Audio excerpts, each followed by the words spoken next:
Okay guys, magluto tayo ng pinakbet. Ito, nahiwa-hiwang talong. Tapos may bawang na rin siya. May sitaw. May squash. Tsaka, ito, patani. At tsaka, ito, tomato. Priprito ko ng isda pang sahog ko. Absent muna tayo sa karne ngayon, guys. Kasi nakakatakot. Baka ma-high blood tayo. Wala tayong high blood, pero baka magkaroon. Kaya isda muna. Isda. Ayan. Ako lang konting bawang. Lagyan ko siya ng konting bawang. Eto.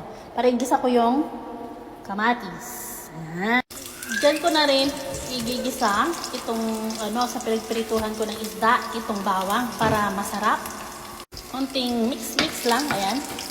At kapag medyo bumango na ng konti, ilagay na natin. Hindi naman natin kailangan konting brownish lang. Pwede na. Ito, isda ito na natuklap dun sa piniprito natin isda kanina. Kasi lagyan natin yung kamatis. So, ang kamatis. Ayan.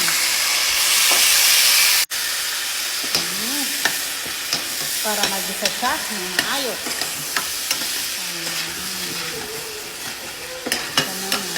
Pinatay ko yung kwan kanina. Yung alan kasi para hindi siya masunog. Lagyan natin sa high. Kasi maganda daw maluto ang gulay sa high. Ayan. Saka natin maganda daw lutuin ang gulay sa high kasi kapag mahina ang apoy, ma-overcook. Pero kapag ang pagluto mo sa gulay ay high at pagulat siya, at least parang half cook. Oh, 'di ba? Nakatuto tayo ngayon ng panibagong diskarte sa pagluluto. Ang ating bisitahin ng ating kamatis. Tapos lagyan natin siya ng bagong. So guys, kumukulo na siya. Magtanggal tayo ng konti nito kasi ilalagay natin sa ibabaw mamaya.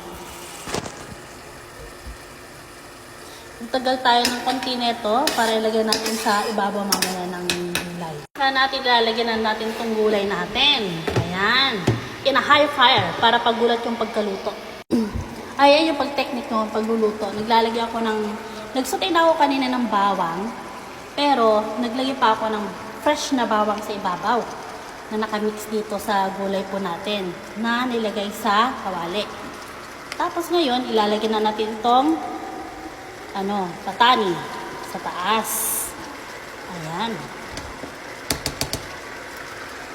Then, yung tinanggal nating sauce kanina, ilagay natin sa taas para meron siyang sauce sa baba, meron siyang sauce sa taas. Magsasalubo yung lasa niya. Ayan. Saka natin ilagay itong pritong isda sa itaas. Ayan.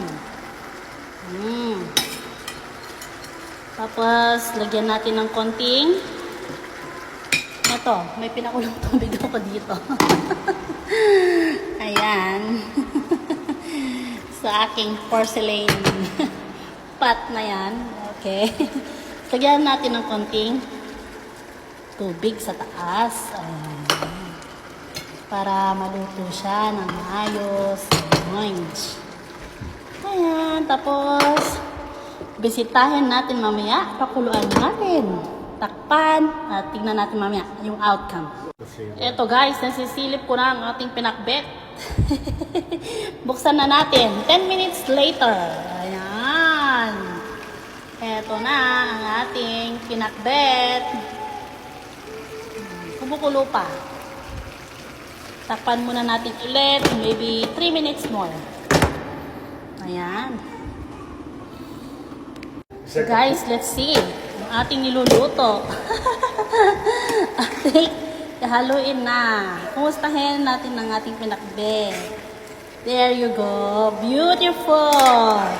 Ay, nakakatakam. Ang bango guys. Kasi naglagay rin ako ng fresh na bawang niya kanina. Eto. Ready na ang ating panghapunan. Ayan, ready na. Yan ang aking paboritong gulay, guys. Favorite vegetables. Hanggang vegetable lang, masaya na ako. Nagkintal ta ka ba sa karabasa na, guys? Nagkintal. Ayan, happy na naman ang ating dinner. There you go. Beautiful. Hindi masyadong masabaw. Ito yung sinasabi ng kapatid ko. Gusto daw niya ng pinakbet na tuyo. Kagaya ng pagluto ni Nanay Eden. Si Kuya Mon, gustong-gusto niya ng pinakbet na tuyo. How I wish I can cook for him. Happy birthday pala sa July 2. July 2 yata ang birthday niya. Ito, nagde-defrost ako ng pang crispy pata daw mamaya. Crispy pata or adobo. Shout out sa aking kapatid, Kuya Mon. Ayan. Parang birthday niya yata ng July 2. Happy birthday! Wish you all the best. Sana lagi kang healthy and more birthdays to come. Ayun yung ampalayan natin. Yung ampalayan natin, guys. Nakasurvive. Ito yung mga mais natin. Sobrang silaki na ng fence. Pati yung sunflowers. Yan. Kalabasa natin, dami-daming bunga. Diyan sa loob. Okay, bye-bye!